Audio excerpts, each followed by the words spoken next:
Fourth family, just a few moments to share some good news with you. First, this Sunday is Get Connected Sunday. I hope to see you this Sunday in person or online as we celebrate the beginning of a new programmatic year here at Fourth. It'll be quite festive and lots of things to do and treats, and you can get lots of information about ministry here at Fourth. Our programming for children, youth, and adults is back in full swing, so this is a Sunday you don't want to miss. We also return to 2 worship services this Sunday in the morning, 9:30 and 11, and of course our 2 o'clock service in the afternoon. Secondly, you will soon be hearing from your congregational nominating committee as they'll seek your input and suggestions for nominations for folks who can serve us as officers, elders, deacons, as well as trustees. Maybe you are feeling called to serve in that way yourself. Thirdly, this summer, the session approved the formation of a task force to explore ways to enrich our ministry to and with our online church family. We are working to become even more magnetic on site while also being more robust online. That task force will begin its work in earnest this month. I am excited about the possibilities that holds for our church family. As you seek to be a light in this city, we've learned that light is being recognized from farther and farther away. Fourth, your pastor nominating committee is hard at work. Now, much of that work is quiet and confidential, and that's the way it's supposed to be. But they will soon begin receiving applications, as well as beginning the important work of soliciting applications. Here's where you can help. You may know of a pastor who you think would be excellent here at Fourth.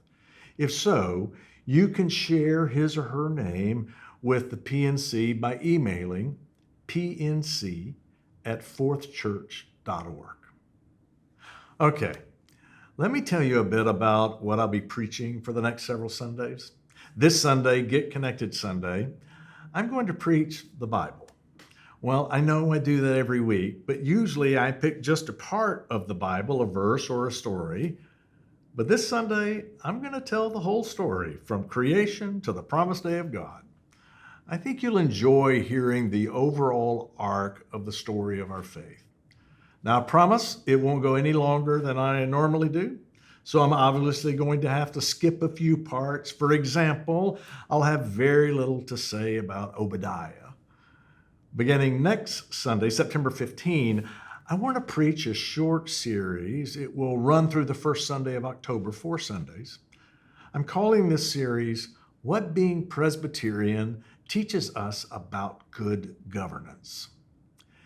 You know, if someone tells you they're Presbyterian, it may not tell you much about their theology. There are many different Presbyterian denominations in the United States.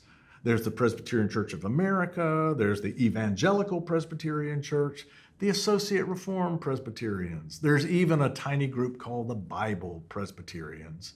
And there is, of course, the Presbyterian Church USA. That's us. Well, all of these denominations have some pretty different theological views, but one thing we all share is a conviction on how decisions should be made, what values inform governance. To say that we are Presbyterian may not identify our theology, but it does reveal our polity.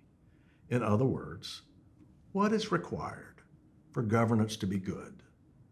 So I want to share some of these long-held values with you in a short series. I hope you'll find it meaningful. Lastly, it is a joy and an honor to serve you in these important days for this grand and faithful congregation. And I'll look for you in worship. For as you know, not every Sunday changes your life. But if you join us every Sunday that you can, over time, it will change your life. It has mine. So I look forward to seeing you in church.